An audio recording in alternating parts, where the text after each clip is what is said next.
बिहार का सारा लोकसभा क्षेत्र इन दिनों चर्चा का विषय बनता जा रहा है।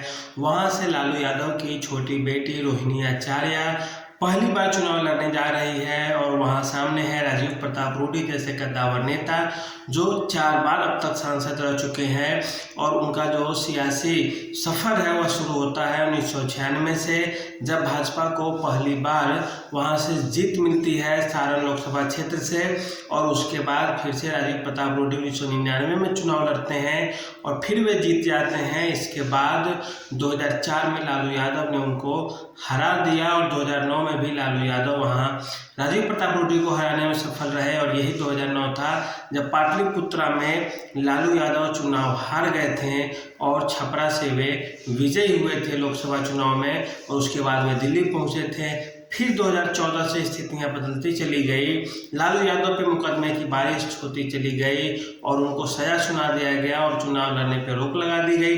इसके बाद राबड़ी देवी को वहां पे उसी परिवार का प्रत्याशी बनाया गया और राबड़ी देवी को राजीव प्रताप रूडी ने सीधे सीधे चुनाव में 40,000 वोटों से हरा दिया था। और इसके बाद फिर लालू यादव के जो समधी थे चंद्रिका राय, वे चुनाव लड़ते हैं वहां से 2019 में और फिर से उन्हें हार का सामना करना पड़ता है। राजीव प्रताप रूडी फिर से विजयी हो जाते हैं और इस बार लगभग 1,12,000 या 15,000 वोटों से ये विजयी हुए थे।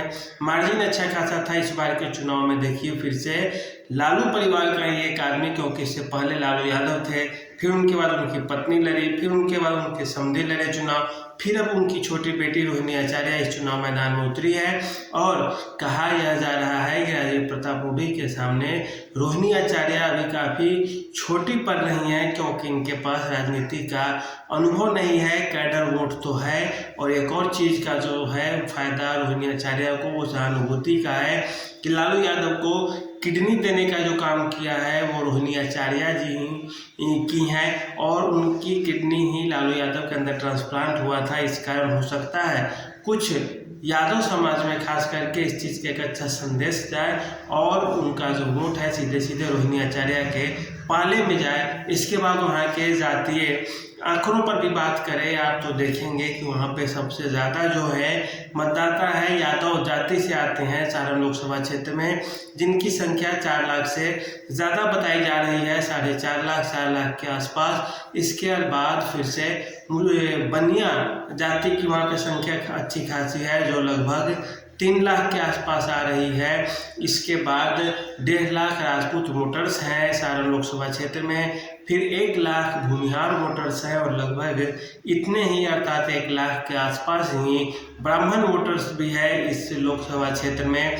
इसके अलावा बात करें तो फिर वहाँ पे 2.5 लाख लगभग मुस्लिम आबादी भी है छपरा से, और इसके साथ साथ दलित महादलित यह भी 1.5 लाख के आसपास वहाँ पे ठहरते, अर्थात जो जातीय आंकड़ा है वह काफ़ी घुला मिला है, क्योंकि सबसे ज़्यादा यादव है तो बनिया भी उनसे थोड़े ही कम है। और बात की जाए सवर्णों की तो सवर्णों की संख्या भी वहाँ पे 3.5 से 4 लाख के आसपास की बताई जाती है। और इस तरह से यदि जातीय समीकरण की बात की जाए तो किसी के पक्ष में भी पलड़ा जाता हुआ नहीं दिखता है। यही कारण रहा है कि इस लोकसभा क्षेत्र से हर बार अलग अलग पार्टियां बाजी मारती है। यह क्षेत्र कभी कांग्रेस का गढ़ हुआ करता था, फिर लालू यादव राजनीति में आते हैं, इंदिरा गांधी की सरकार के खिलाफ एक आक्रोश पैदा होता है और उसी आक्रोश का फायदा उठाते हैं लालू यादव, और लालू यादव को जनता पार्टी की तरफ से टिकट मिलती है और लालू यादव 1977 में कांग्रेस के खिलाफ चुनाव लड़ते हैं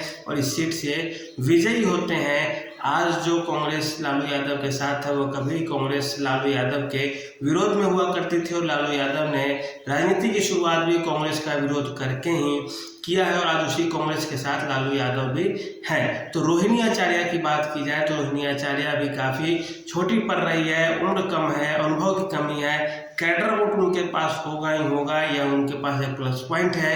लेकिन यदि यादव वोट में बंटवारा सारण में भी होता है तो यह सीधे सीधे रोहिणी आचार्य के लिए काफ़ी मुश्किल का सामना करना पड़ सकता है, क्योंकि यह एक बड़ा वोट बैंक है और इसमें यदि सेंधमारी करने में राजीव प्रताप रूडी सफल रहते हैं तो रोहिणी आचार्य को सचमुच में नुकसान उठाना पड़ सकता है। इसके अलावा एक जो सबसे बड़ी बात है वह यह है कि अनुभव जो होता है उसका कोई काट नहीं होता है। रोहिणी आचार्य ने भले ही किडनी दी हो लालू यादव को, लेकिन जब रूढ़ी से इस बात को पूछा गया तो उन्होंने बोला कि एक पुत्री का फर्ज उन्होंने निभाया है, अपने पिता के लिए ऐसा की है। बहुत अच्छी बात है, क्योंकि राजीव प्रताप रूढ़ी एक मजे हुए खिलाड़ी है। बयान देने में भी वे बचते हैं, हिचकते हैं और बहुत सारी चीज़ों को देख समझ करते हुए ऐसा करते हैं। तो ऐसी स्थिति में अब रोहिणी आचार्य और राजीव प्रताप रूढ़ी के बीच जो मुकाबला है इतना एक तरफा भी नहीं होने वाला है, क्योंकि जो आमना सामना होगा अच्छा खासा होगा। और सबसे बड़ी बात यह है कि राजीव प्रताप रूढ़ी आज तक बहुत बड़े मार्जिन से चुनाव कभी नहीं जीते हैं। इस कारण आप यह भी नहीं कह सकते कि इस बार भी बहुत ज़्यादा मार्जिन से चुनाव जीतने के लिए तैयार है या नहीं है, लेकिन हाँ जीते हुए सांसद है, इस कारण थोड़ा बहुत उनको तवज्जो तो मिल ही सकती है। छपरा वही क्षेत्र है जहाँ यह कहा जाता है कि भगवान राम 6 दिन हुआ करते थे।